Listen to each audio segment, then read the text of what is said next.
uma história de biografias. São biografias que a gente estuda. E algumas associações ou agências missionárias, mas essa parte mais dinâmica, que justamente é a parte mais difícil de documentar, porque geralmente não é documentado, o dia a dia da igreja, é aí que realmente a fé se espalha, né? Os missionários têm o papel de criar um primeiro impacto, de ganhar alguns, mas a coisa decola mesmo a hora que a igreja nasce. Lembra no início da carta aos Tessalonicenses, Paulo já havia estabelecido essa carta, e ele elogia os Tessalonicenses porque através deles o evangelho tinha espalhado por toda a Ásia, que no caso não era China, Índia, era a província romana da Ásia, que hoje conhecemos como a Turquia. Mas é interessante, novamente, esse princípio que me força a repensar o treinamento missionário. Eu sei que a maioria de nós vamos lidar com aquele que é enviado, mas nós precisamos pensar cada vez mais de quem está enviando e para que está sendo enviado. Quer dizer, está sendo enviado para estabelecer uma comunidade que então vai viver e espalhar o evangelho no seu meio, que vai ter esse impacto onde está. Está sendo enviado por essa comunidade. Então, a gente precisa começar a pensar mais essa questão da comunidade. Não tem como a gente simplesmente jogar as mãos para cima e dizer, mas infelizmente minha plateia de influência é a escola. Por exemplo, sou professor de escola. Quantos de vocês são professores de escola, né? Muitas pessoas são professores de escola, né? Levanta a mão de novo, que eu acho que acharam que era uma pergunta retórica, né? Quantos são professores de missões? Puxa vida, são menos que imaginei. Quantos de vocês estão diretamente envolvidos no ministério da igreja local? Bem alto. É isso que eu imaginei. Quase todo mundo.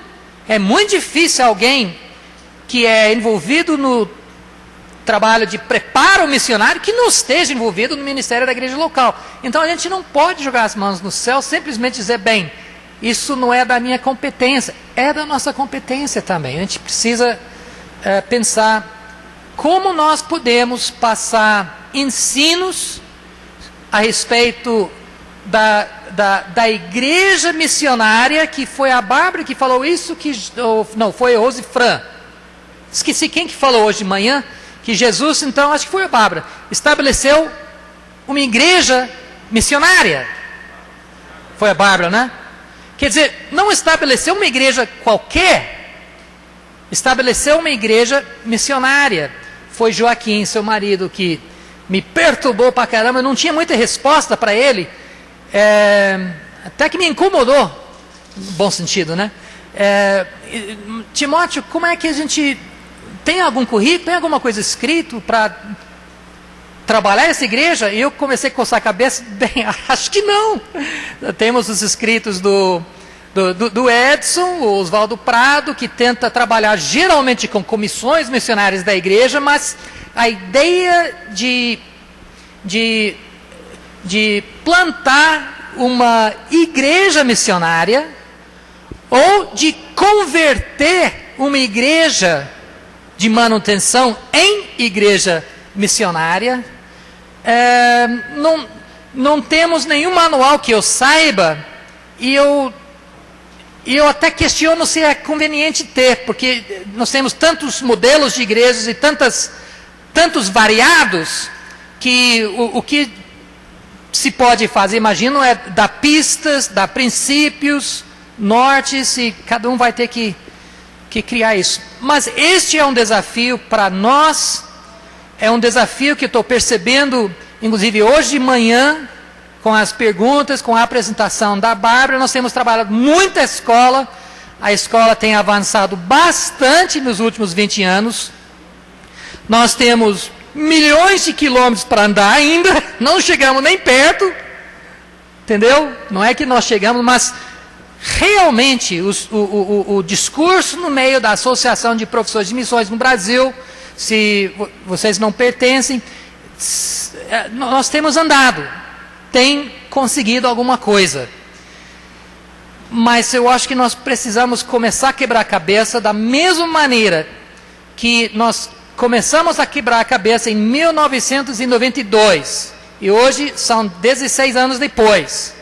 A gente começou a quebrar a cabeça a respeito do cuidado missionário, do cuidado pastoral do missionário. Porque o missionário estava abandonando numa taxa tão alta.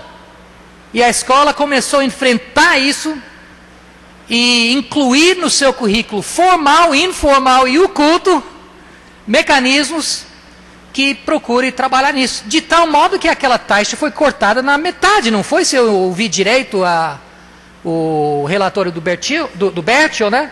Foi cortado mais ou menos na metade. Fantástico em 16 anos. Isso é uma das coisas que me fascina com o Brasil. As coisas acontecem muito rápido.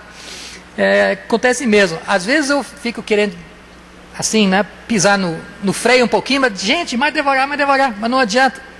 O brasileiro é muito rápido. As coisas acontecem muito rápido.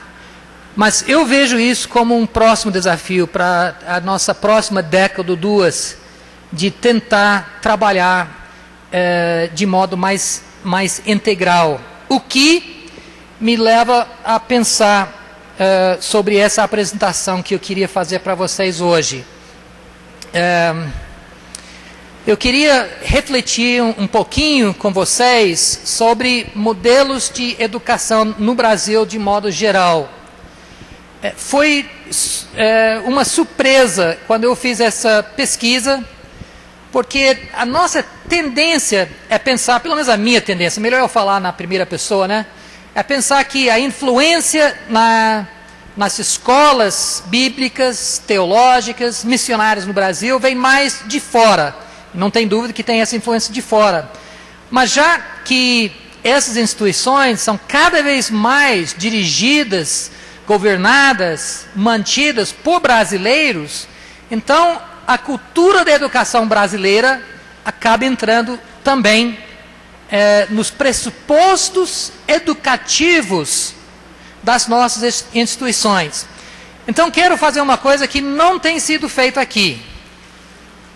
E francamente, não dou a prioridade para isso. Eu dou a prioridade para aquilo que aconteceu hoje de manhã. Refletir a respeito ou a partir dos modelos de Jesus.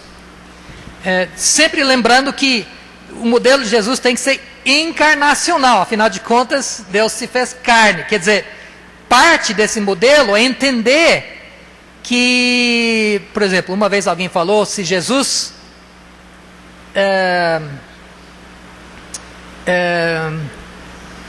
estava conosco hoje no Brasil, se ele faria educação teológica do jeito que a gente faz. A pergunta é feita para receber a resposta óbvia que não. Só que não é tão óbvio, porque Deus se fez carne e Deus se mostrou na pessoa de Jesus uma maneira de educar que era dentro dos padrões daquela época. O sistema de aprendiz discipulado não era novidade. Ele trabalhou dentro de padrões culturais. Acredito que faria a mesma coisa hoje. Entendeu? Não iria simplesmente jogar fora toda essa história, né, de educação a partir dos gregos e tudo mais. Iria certamente radicalizá-la, questioná-la e criticá-la, mas de dentro. Estão entendendo? Pelo menos essa é a minha perspectiva. Então, o modelo de Cristo é o modelo também da encarnação, que é um dos princípios mais básicos do trabalho missionário, não é? Estamos aí, né? Vou precisar de uma ajuda. Não chegou outro notebook não, né? Alguém me empresta seu notebook? Chegando aqui que eu dei conta de que minhas notas, quer dizer, para mostrar as transparências, não vou ter minhas notas. Então preciso de dois aqui. Aqui, ó. Pode botar aqui na frente. Aqui. E Vamos precisar de uma outra tomada, ou ver o que a gente consegue desligar aqui. Ou pegar um T. Acho que não pode desligar nada, porque são 2 aparelhos ali e 2 aqui. Será que consegue ligar no outro aparelho? Não, né? O meu não tem. Que às vezes o próprio aparelho tem tomada. Bem, a bateria está bem carregada? Por enquanto, vamos lá, né? Aqui, ó. Cadê? Deixa você pôr. Tem um T.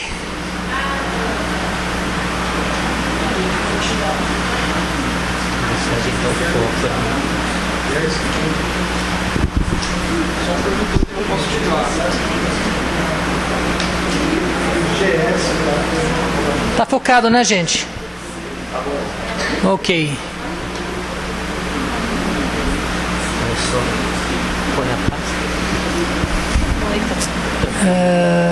Aqui, ó. Obrigado, hein?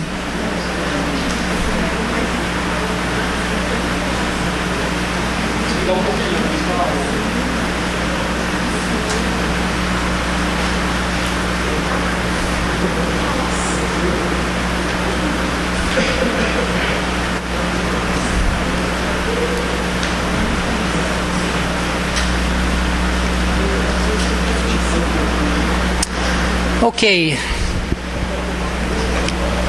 Essas transparências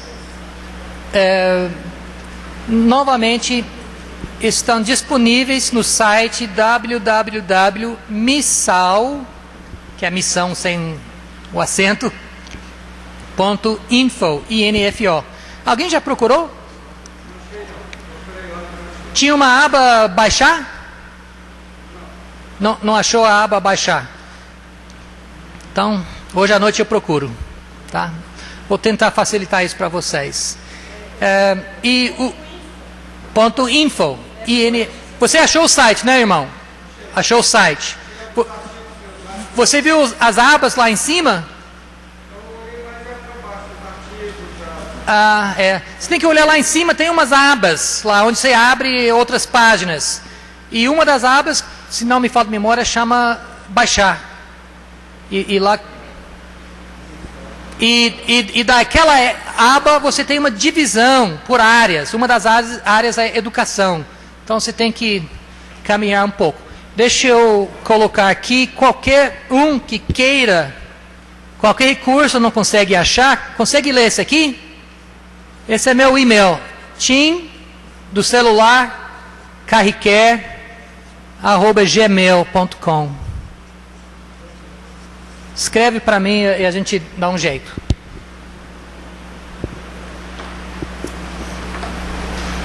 Nosso plano aqui é dar uma breve história da educação brasileira de modo geral. No Brasil, um panorama. Depois, o contexto religioso. A gente quer chegar cada vez mais perto da gente. Depois a influência disto na educação teológica para então pensar mais especificamente na questão do preparo missionário. Então a gente começa com algumas observações sobre a educação no Brasil, uma breve história. Basicamente são 3 paradigmas, 3 modelos que se apresentam ao longo da história. Nós chamamos esses do modelo dogmático. Deixa eu ver aqui para frente. Vou ter que voltar. Eu digo então, o modelo dogmático. O segundo seria o modelo científico, técnico. E então o modelo democrático social. Tá? O paradigma democrático começa desde o início da colonização do Brasil. no século XVI. E se estende através de todo esse período até aproximadamente a década de 1940. Ou seja, ela tem uma extensão enorme. Praticamente toda a nossa história, salvo os últimos 70 anos, quase 70 anos, 60, 70 anos. Isto é o modelo dogmático. Quais são alguns dos seus pressupostos? Primeiro, esse modelo é autoritário, absolutista e sentencioso. Está dito, está feito.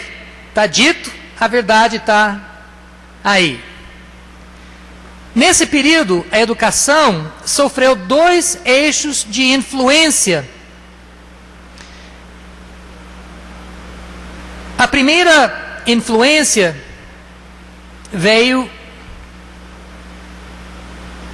dos jesuítas, que a partir do Renascimento dominavam o ensino, mas mantinha a proposta pré-nascimento de prioridade dogmática. Isso é muito importante. E segundo, a própria cultura brasileira nascente, que por causa da sua herança católica, por um lado, fugia das contribuições do Renascimento. Lembro de alguns nomes muito conhecidos de meados do século passado, na entrada do protestantismo no Brasil, inclusive ajudou a entrada do protestantismo no Brasil, porque estava começando a arejar essas ideias liberais naquela época, que nada mais eram do que ideias luministas. Tem algumas figuras muito importantes. Então, a própria cultura brasileira nascente fugia dessas contribuições do Renascimento e, por um lado, e por outro lado, valorizava a erudição e a formação de bacharéis e pessoas de letras. Um pouco mais tarde, entre o período da República e o Império, na verdade, na ordem inversa, né? O Império, 1822, chutou bem, e da República em 1889. Esse é um período que nós conhecemos como o período da romanização do catolicismo no Brasil. Não sei até onde lembra a questão da história do Brasil. Nós temos um bispo no norte do Brasil advogando a permanência de um catolicismo ibérico, e isto é nacional. Enquanto o clero, mais tradicional ainda, ou na verdade para eles naquela época era progressista, dizia: não, precisamos reestabelecer os laços com a Roma, que foram perdidos através do período do padroado real, que gerou 400 anos de gerência de catolicismo a partir da coroa, e não do Vaticano. Quer dizer, nós temos 300 anos de catolicismo ibérico, e hoje uns 150 anos de um catolicismo como nós conhecemos hoje, de um catolicismo realmente, autenticamente romano. E esse foi o período da transição. E educação tinha tudo a ver, porque esse foi o período que chegaram os salesianos. Quantos de vocês têm na sua cidade um colégio salesiano? Chega até, geralmente é bonito, grande, cheio de recurso. Isto foi a estratégia da Igreja Católica no século XIX. O quê? Educar e conseguir assim o elite da sociedade para garantir a romanização da igreja. E deu certo. De tal modo que hoje ninguém pensa no nosso catolicismo como português. Nosso catolicismo é catolicismo romano. Tem muitos dos meus alunos que ficam até surpresos quando eu falo de um catolicismo ibérico, né? Um catolicismo que não foi realmente romano durante 300 anos. Os salesianos que conseguiram essa proeza entre outros meios, mas em termos de educação, eles tinham um papel muito importante. E esse papel ainda seguia o mesmo modelo de educação, que era o modelo dogmático. Agora, deixa eu só fazer um esclarecimento, porque alguns já sabem onde eu estou indo, só pelo uso dessa nomenclatura, né? Nomenclatura acaba entregando a gente. Quando fala dogmático, já está percebendo que estou indo para o outro caminho, o que levanta uma dúvida na cabeça que já foi levantado. Certamente, parece que, será que Timóteo está descartando a dogma? Aqui nós temos que fazer uma distinção, que essa linguagem vem da pedagogia, dos educadores. Pelo menos, por enquanto, uma distinção entre conteúdo e metodologia.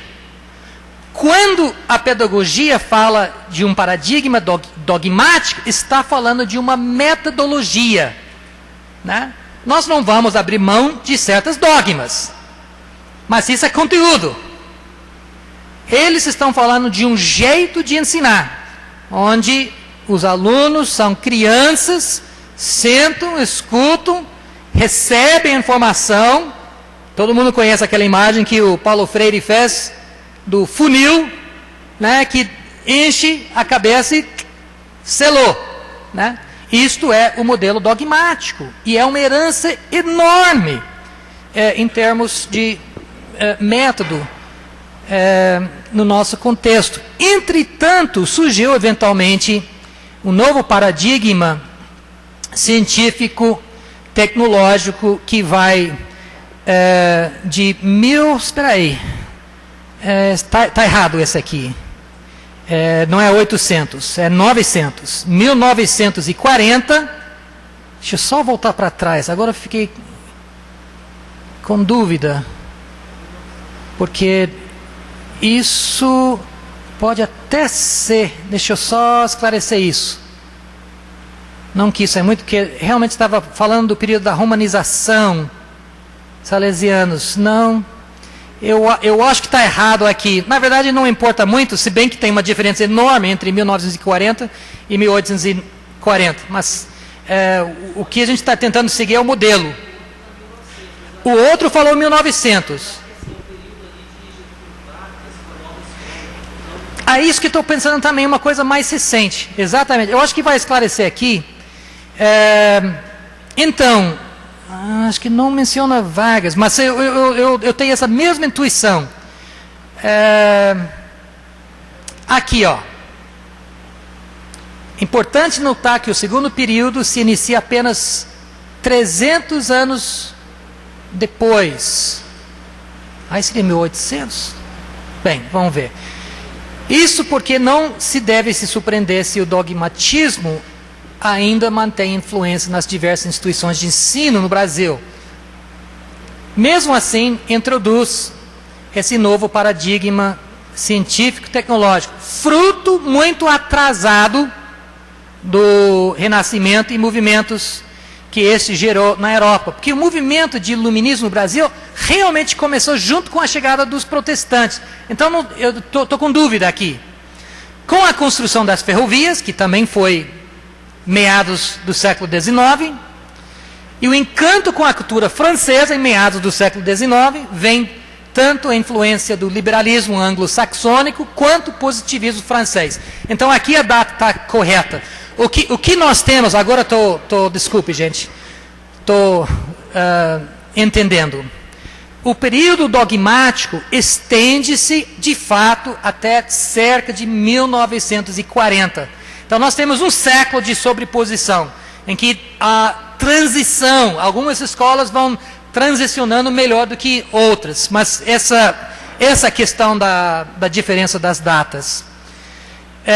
Fortes setores do catolicismo que advogam autonomia de Roma achavam respaldo nas ideias jansenianas dos franceses, que em alguns aspectos, inclusive, pareciam muito semelhantes às ideias protestantes. Vários historiadores protestantes nossos citam esse dado. O fato de que essas ideias francesas, de um movimento católico, mas de reforma católica, auxiliou, quer dizer, preparou um pouco o caminho entre alguns católicos para ideias protestantes, que já estavam mais aliados com a industrialização. Muito bem, aliados não só com a industrialização, mas com a ideia de progresso, modernização e democracia. Não precisa nem citar países, mas você já pode completar tudo isso. Grandes líderes, agora que vem, né? Letrados como Rui Barbosa, Diogo Antônio Feijó, quantas avenidas e ruas nós temos esses nomes, né? José Abreu de Lima, Joaquim Nabuco, promoviam essas ideias que tiveram influência, especialmente na região de São Paulo. Começavam a procurar uma reforma educativa que trocava o caráter erudito de educação brasileira por um caráter científico. Com forte influência do positivismo, esta reforma priorizava também a literatura desde os primeiros anos da escolarização. A ênfase científica prevaleceu apenas nos institutos científicos. Uma grande transição no ensino público veio no bojo do Estado Novo. Agora sim, estamos pensando em Vargas. Com a introdução de uma dualidade no ensino, a criação de escolas profissionalizantes, inclusive meus cunhados lá em Campinas ainda se beneficiaram dessas escolas profissionalizantes, né? Colégios técnicos, por exemplo, que existem até hoje. Isso para a classe trabalhadora e as escolas preparatórias para o ensino superior. Estas introduções contribuíram para a expansão da oferta educacional. A mudança de um ensino baseado na memorização que a Bárbara citou hoje, porque, na verdade, ela estava citando o restício de um paradigma dogmática do ensino, que sobrevive, mas que está com seus dias contados. Deus queira. Um outro período ditatorial, liderado por militares de 1964 até 85, introduziu o tecnicismo, que valorizou as técnicas educacionais acima dos conteúdos curriculares, fazendo a profissionalização compulsória no ensino médio. Também se preocupou pela censura ideológica no ensino, voltando ao paradigma dogmática. Acho que eu não acompanhei aqui, né? Desculpe, gente. Tudo isso foi dito e não consegui acompanhar. Não consegui me acompanhar. Ok, acho que é aqui. Terceiro paradigma democrático social. Deixa eu só fazer um comentário. Eu tenho refletido sobre esse próprio trabalho, que eu sou uma pessoa que nunca para de criticar. Inclusive, um dos primeiros vítimas da minha crítica sou eu. Então, por isso, quem me conhece sabe que eu escrevo alguma coisa, às vezes, 5, 6 vezes. E tem várias versões, tentando a gente chegar em alguma conclusão mesmo provisória. E eu estava fazendo a mesma com esse trabalho e me ocorreu, na minha opinião, esse discurso que eu vou apresentar é um pouco ideológico. É ideológico por quê? Porque estamos no meio da coisa ainda. E quando a gente está no meio de uma transição, a tendência é inflacionar o seu próprio valor. Digo isso por causa de algumas reportagens recentes, que inclusive a Bárbara citou. Eu já vi uma reportagem na televisão, citando uma educadora em São Paulo, a respeito de altas taxas de inalfabetização nas nossas escolas, que está preocupando os educadores. E isso mais que 20 anos depois do início desse projeto democrático social.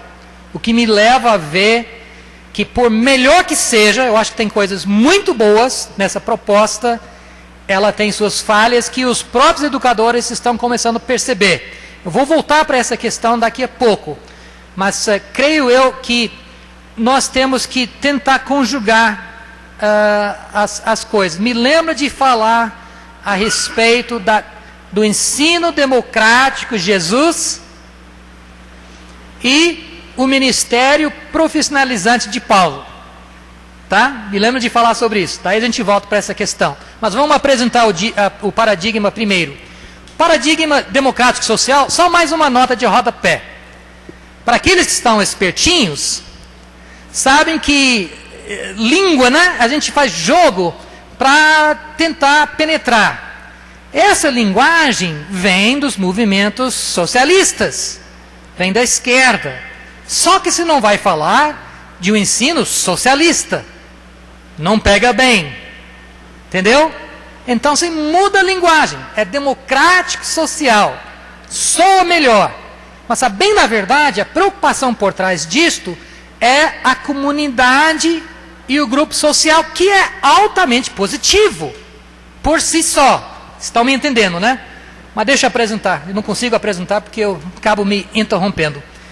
O terceiro período, 1985 até o presente, parte das conquistas dos movimentos sociais progressistas da década de 70 e 80, que hoje ocupam cargos importantes na política da educação. Me perdoem, próxima nota de rodapé. Estive em Brasília, mês passado, no Ministério do Meio Ambiente, que junto com o Ministério de Educação, está trabalhando uma questão de um programa de educação do meio ambiente. Faço parte de uma organização cristã chamada Rocha. Alguém já ouviu falar? Rocha é espetacular, por favor se informem. O Ultimato pode trazer informações para vocês. São cristãos, evangélicos. John Stott está na diretoria lá na Inglaterra, estão em diversos países. E de repente estamos até lá no governo em Brasília discutindo meios de educação. E lá eu percebi nitidamente, que quem está na liderança da educação no Brasil é realmente esse grupo que já cresceu, já está assim com barba e tudo, mas veio desse movimento da esquerda, né? Movimentos sociais progressistas.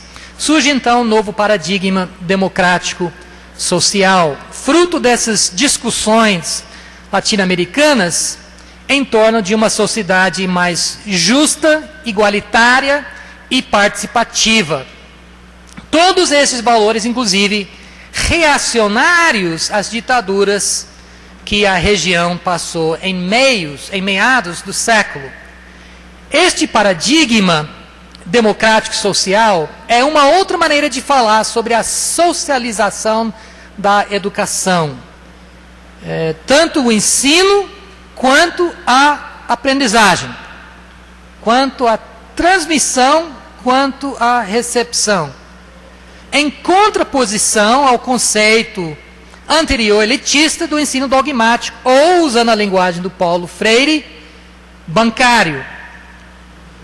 A democratização da educação não significa simplesmente entregar o poder de decisão nos beneficiários da educação, e sim a sua participação na educação junto com os educadores. O princípio da democratização e da socialização zela pela inclusão. E só falta falar da sociedade toda.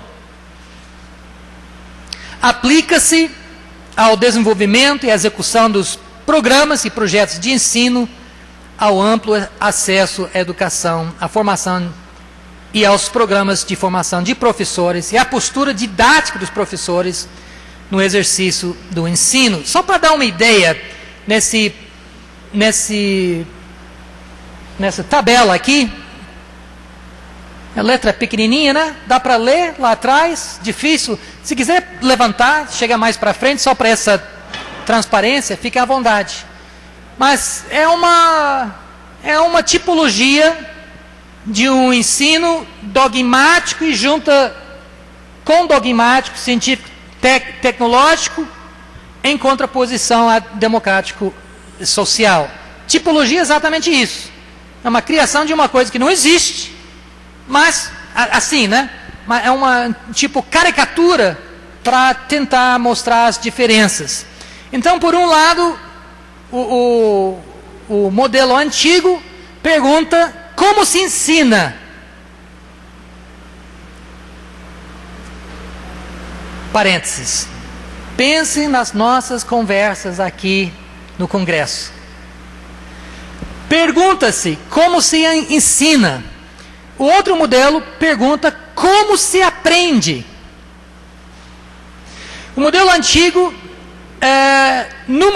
o conhecimento se transfere, no modelo novo, se constrói. Novamente, obviamente tem ideologia em tudo isso. A gente tem que passar por uma peneira. No paradigma antigo, o aluno é passivo. No novo, o aluno é agente ativo do aprendizado. Muito fascinante o modelo que a Bárbara contou da sua experiência em Cianorte. Eu estive em Cianorte o ano passado, retrasado, falando com os... Foi passado? Você lembra? Para os pastores da Igreja Presbiteriana Renovada, né? E a gente experimentou um pouco disso. Modelo interessante, onde há uma participação maior por parte dos alunos. No modelo antigo, o conhecimento está pronto, verdade é absoluta. No novo modelo, o conhecimento é dinâmico e provisório. Provavelmente levanta pepinos para nós, mas tudo bem. Missionário é craque de descascar pepino, né? No modelo antigo, a aprendizagem o conhecimento é desvinculado da realidade, ou seja, tiramos o aluno da realidade, põe numa sala. E teoricamente, geralmente não passa muito de teoria aqui, o conhecimento é contextualizado e relativo. E assim vai. Eu acho que não é necessário completar a lista. Já deu para ter uma ideia, não deu? Que, pelo menos na sua proposta, há uma outra maneira de pensar. Veja bem, nunca queremos queimar a casa para assar o porco, né? Basta assar o porco. O americano fala, não joga fora o nenê junto com a água suja do nenê. Mas eu acho que a metáfora brasileira é mais legal, né? Não queima a casa para assar o porco. Quer dizer, a ideia é a mesma, né? E, por exemplo, ao perguntar como o aluno aprende, eventualmente nós temos que fazer a pergunta, como é que nós vamos ensinar? A questão é o ponto de partido e a garantia de que a pergunta mais importante seja levantada. Como o aluno aprende? De repente nós formulamos de modo diferente. Como é que se faz o missionário? Por um lado, ou como se aprende a ser o missionário? Estamos fazendo as duas perguntas quando pensamos nos nossos cursos? Quer dizer, essa é a ideia. Pessoalmente, não acho que importa muito onde se começa, que é quase como um círculo hermenêutico. É importante que a gente faz as duas perguntas. Como o missionário se constrói? E uma vez feita essa pergunta, como é que você se transforma em missionário? De repente, não é Sérgio Ribeiro do Juvep que liga para Timóteo para saber como é que faz. Mas ele procura o missionário no campo e diz, como é que aconteceu? O que foi bem feito? O que não deu certo? Ou seja, a perícia sempre tem seu lugar, mas a gente tem que se preocupar, em especial, com aquela figura que é o alvo final, o missionário, e ter bastante retorno dele próprio. Muito bem, eu acho que isso foi uma nota de rodapé, mas virou um outro capítulo, né? Deixa eu ver o que vem depois.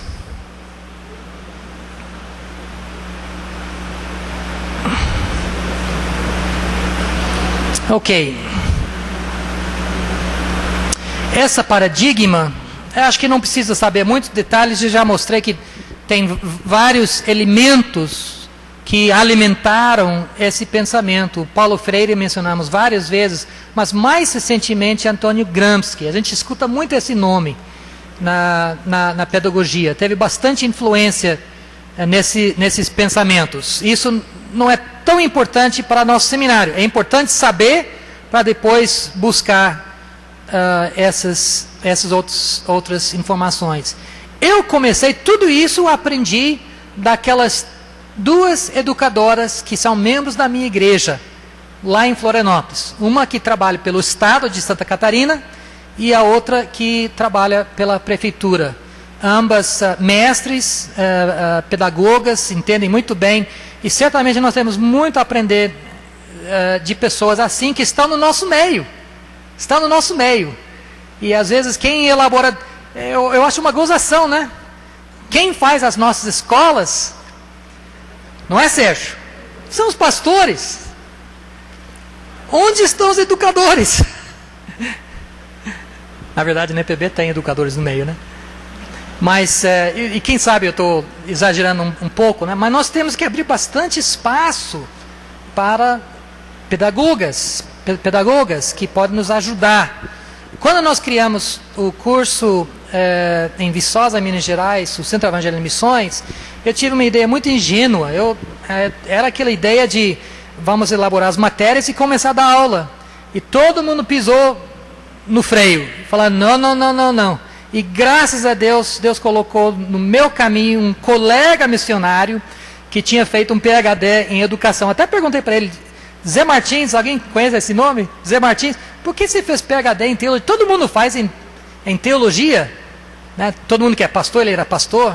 Por que você fez em educação? Né? Ele disse, porque eu sou professor. Aí eu fiquei calado, né? Realmente, faz sentido. Mas é uma grande pena que chega nesse ponto. Então ele entrou nessa história no início dos anos 80 e já deu alguns nortes, me encaminhou para 2 pedagogas da universidade, lá de Viçosa, que tinham seus PhDs em pedagogia, e me torturaram durante 2 anos, a gente fazendo aquelas longas reuniões, fazendo aquelas perguntas infernais, parece, né? Mas que são necessárias de pensar em nossos propósitos, objetivos, qual é o tipo de pessoa que a gente quer formar, etc, para depois pensar em termos curriculares. E foi muito bom, muito bom. Na verdade, foi bom demais. Eu estou dizendo literalmente demais, porque durante anos eu pensei que a gente teve uma grande vantagem lá em Viçosa, que é um currículo que foi, inclusive, espalhou, tem mais que 100 programas de educação que se beneficiaram desse currículo. Entretanto, ao longo dos anos eu comecei a perceber que realmente nós fomos falhos nesse aspecto da formação do caráter, da formação da pessoa, da convivência. A gente escutava esses debates ao longo dos anos e a gente foi muito lento em entrar no barco para discutir essas coisas. Hoje eu vejo isso como uma falha. Criamos apostilas, nós temos material excelente, livros, escritos, tudo isso contribuiu. Eu sei que a mão de Deus estava nisso, mas ao mesmo tempo, como Rosifran falou hoje de manhã, pelos nossos erros que a gente começa a aprender. E a gente começou a perceber isso. Então, a partir dessa aprendizagem, eu comecei a pensar em outros fatores, outras influências na educação brasileira e já pensando um pouco nas nossas escolas e nas nossas instituições.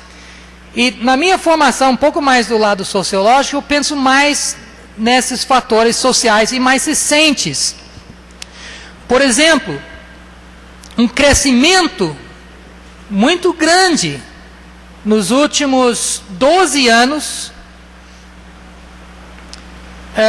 de cursos de graduação e pós-graduação e facilitação de entrada. Um amigo meu que dirige vários cursos de pós-graduação falou para mim, esse ano, eu disse, Timóteo, este ano é um ano inédito.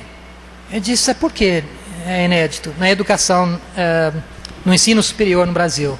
Ele disse, pela primeira vez na história, vai ter mais vagas nas universidades e faculdades no Brasil do que candidatos. Eu disse, o quê? Que a gente escuta essas histórias, né, a vida toda sobre vaga entre 30 candidatos, 100 candidatos, mas nós já chegamos nisso, com um crescimento tão grande de número de faculdades, especialmente particulares, proliferação, num período muito curto, de 15 anos.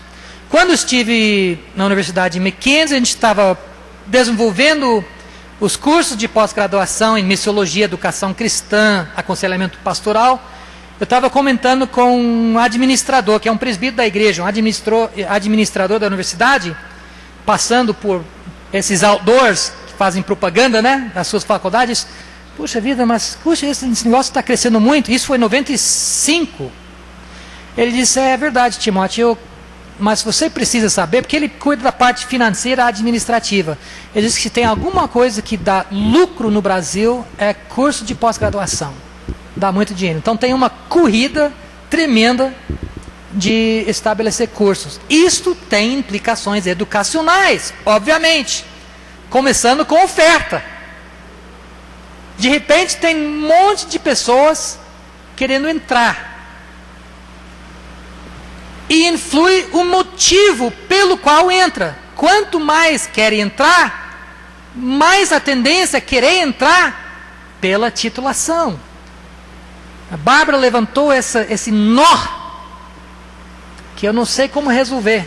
Ontem mesmo respondi um e-mail, uma pessoa que entrou no nosso site, seminário lá em Fortaleza, escute, seu curso está reconhecido pelo MEC, a única pergunta que ele tinha, só queria saber disso. E isso é típico. Eu recuso a responder. Vamos continuar. Não, eu vou dar uma resposta sincera, transparente. Eu não sei. Então vamos continuar aqui. Eu estou coçando a cabeça, que quando eu digo não sei, obviamente eu vejo lados positivos, né? Que algumas escolas são forçados a melhorar certos aspectos. Então a gente, assim, a biblioteca, a carreira do professor, então algumas coisas melhoram, entre aspas. A questão é que a gente tem que fazer uma avaliação do custo-benefício. A que custa isso? Qual é o benefício para o aluno em termos práticos? Especialmente no campo da formação ministerial, a coisa mais grave ainda, por causa do tipo de pessoa que a gente deseja que seja no final da sua formatura. Aí é mais complicado ainda para nós. Mas eu deixo vocês resolverem isso. Então, esse é um dos fatores. Crescimento de cursos de graduação, pós-graduação, cursos noturnos, particulares. Também o interesse das ciências. Que horas nós terminamos? Nós temos uma meia hora, né? Nós temos um interesse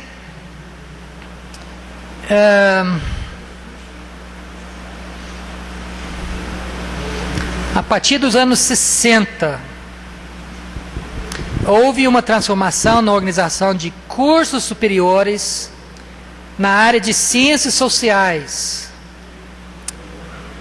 Agora me lembrei de um interesse em culturas exóticas e não ocidentais, que era herança do interesse antropológico europeu. Deixa eu falar isso em outros termos para vocês. Isso é uma das minhas áreas de ensino. Eu trabalho dentro da área de ciências sociais e Bíblia. O Brasil, a América Latina, houve um desenvolvimento peculiar. Nos anos 30, 40, vieram pessoas de fora para dar um tchan na formação brasileira, nas universidades brasileiras. Então nós temos pessoas como Roger Bastiche, que foi para a USP, lá em São Paulo, e pessoas assim, para ajudar a estabelecer essas faculdades. No caso, é o guru das ciências sociais no Brasil, em termos de iniciar o processo. E segue o padrão europeu. No caso, você tem nas ciências sociais a sociologia e a antropologia. A sociologia estuda a nossa sociedade. A antropologia, as sociedades exóticas. Outras.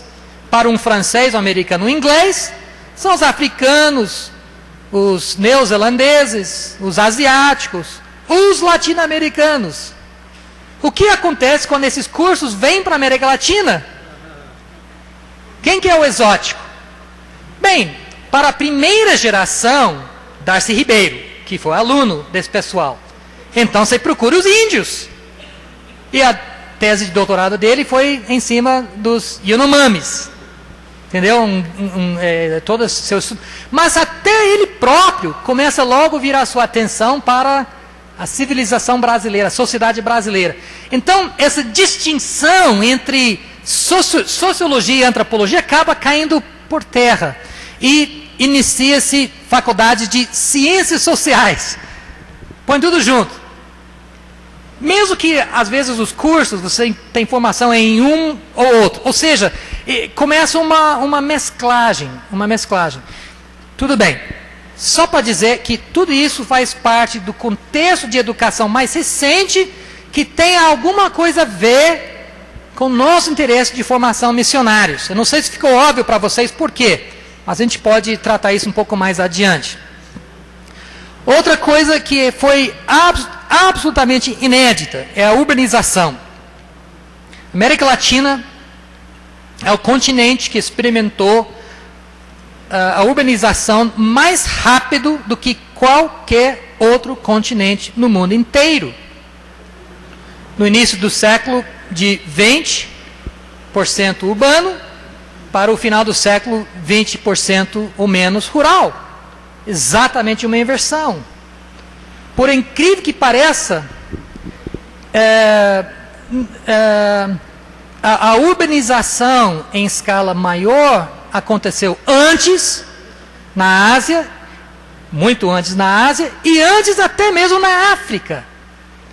Mas a alta taxa de urbanização, se você observa no IBGE, segue também essas questões de industrialização. Veja bem, o Brasil está com cidades há séculos, mas a gente está falando de taxa de urbanização, a quantidade que estão nas cidades.